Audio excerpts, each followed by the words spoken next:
Go. Feel it. What? Let's go! In this video, I'm gonna answer a couple of really important questions about r/place. Was r/place botted? If it was, how do these bots work? Can anyone bot it? And if this is true, how do we do something about it? Or realistically, how does Reddit do something about it? Quickly before we start, I want to thank today's sponsor, Dog. Dog requires a lot of food, and if we don't make the monthly quota of watch hours and video likes, Dog will not eat. Help out Dog today and watch the whole video. Thank you, Dog, for sponsoring the video. So for those who want to hear it, yes, I do think r/place was botted. Can I prove it? Kinda. Here's the proof. First off, let's get this out of the way. There's a lot of speculation out there. Massive groups of absolutely fresh, off the press, new Reddit accounts spamming pixels in the same area does not mean someone's botting. When we look at some communities and their size, putting out way more damage than they should, doesn't mean they're botting. When we see communities come back with lethal, pixel perfect precision on their damaged art pieces, it doesn't mean they're... Wait, what's this?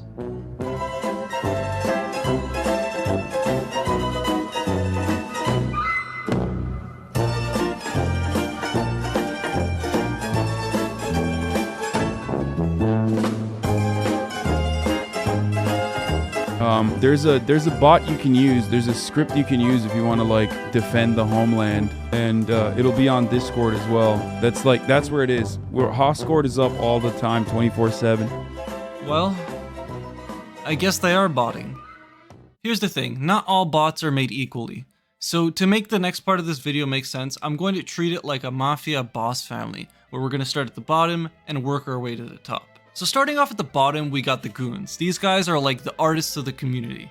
They're putting in work, they're making things happen. They have their own Chrome extension tool, which allows them to see what pixels aren't the right colors, and then for the smooth brain goons that are part of their community, it's literally shown to them what pixel, what color it needs to be. You just click, you swap it, you're done. So instead of doing a bunch of organization and all this big brain complicated stuff in Discord, you just download the overlay, click the color you want, and then it's done. For those that did add this pretty awesome tool, they were able to take their massive blobs of color and turn them into some nice art pieces that we can all appreciate. Then we have the crooks. These guys don't like putting in the work, but they want all the reward. So what do? They use a bot like this one. The bot takes the pixels that these crooks give to it and watches it. Now, it can't just go and change a pixel because it's a bot. That's not how it works. It needs an account. So you give it your account name, you give it your password, and you can go and actually give it more. And you could just keep stacking those, and your bot will go onto your webpage and actually click the buttons and do all the things and select the pixels for you, so that you can reap the rewards without actually putting in any work.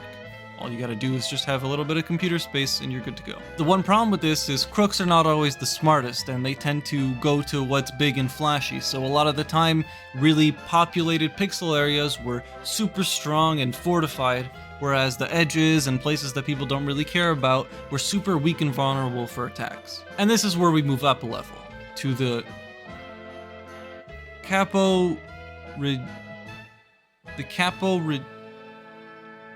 I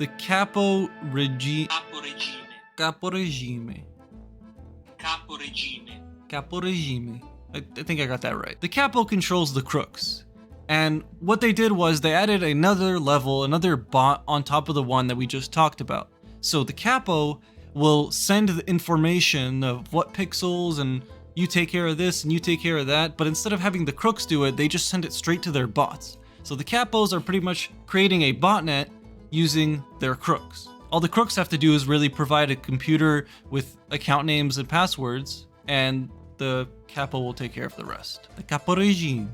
Then we have the guys that don't exist. These guys are like associates or maybe assassins of some sort. They live amongst us. While there's no direct and concrete proof of this existing, there are a lot of talks and discords and conversations that you can see of people talking about how they found solutions to do things like this. These associates have their own massive network, you could say, or lists of accounts with phone numbers and verification and IP addresses, and they pretty much can simulate a horde of pixels all on their own.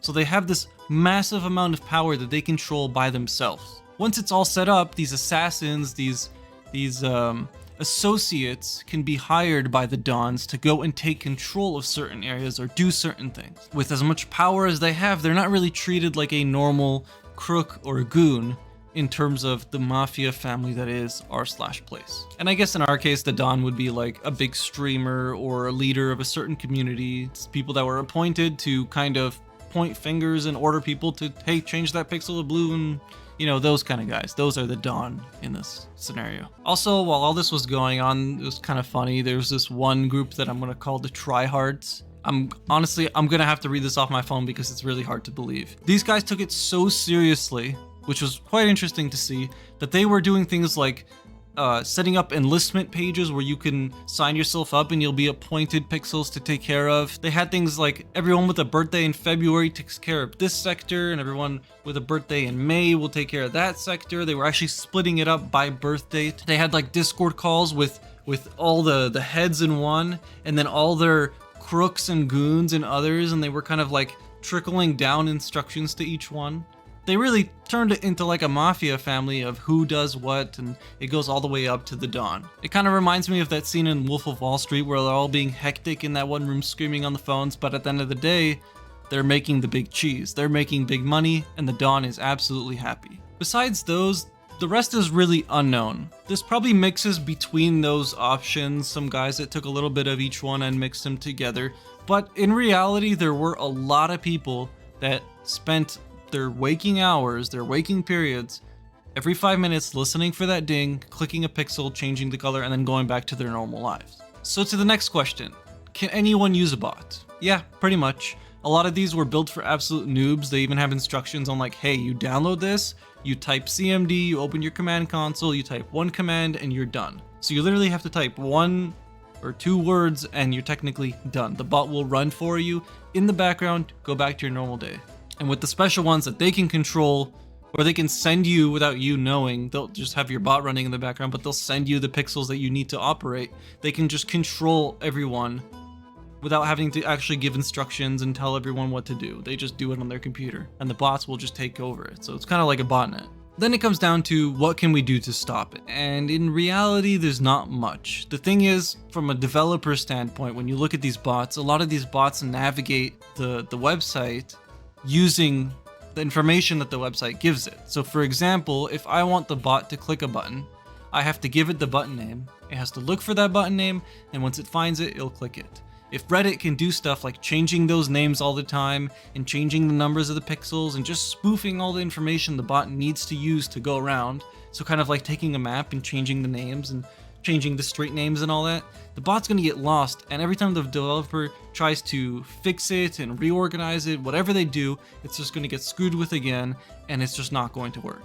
And if the developer can find a solution, by the time he does, it's gonna be long closed. When it comes to things like, hey, let's just blacklist all the people who aren't verified, or haven't used their account in a certain amount of time, or aren't active enough, it becomes a real gray zone and a real bad business decision for Reddit. The reason is, these are a bunch of new potential customers for Reddit, a bunch of users, a bunch of whatever it is. And for them to blacklist them and push them aside, even if they're duplicate accounts or whatever, it's just not worth it, and it's just a really poor decision, let's call it that. So at the end of the day, I do think our place was botted, but it really doesn't matter what I think because the code is literally there. They made websites to prove it. France literally had a website to like point people towards the bots and tell them how to do it, not just like a Reddit post, like a full-on website. I think it was Finland or the Netherlands had another one that was showing the progress of everyone's bots together. Just shameless, I guess you could say. But yeah, it was there, and it's probably going to be there the next time that this thing happens. If you made it this far, thank you for being here. Recently, I might have said something that the algorithm picked up and really didn't like, so they've been punishing me a little bit. So everyone watching until this point of the video really helped me out, and I really do appreciate that. If you could do me a favor, like the video, subscribe to the channel. You can always unsubscribe later if you're not enjoying what you're watching. Capo regime. The Capo Regime.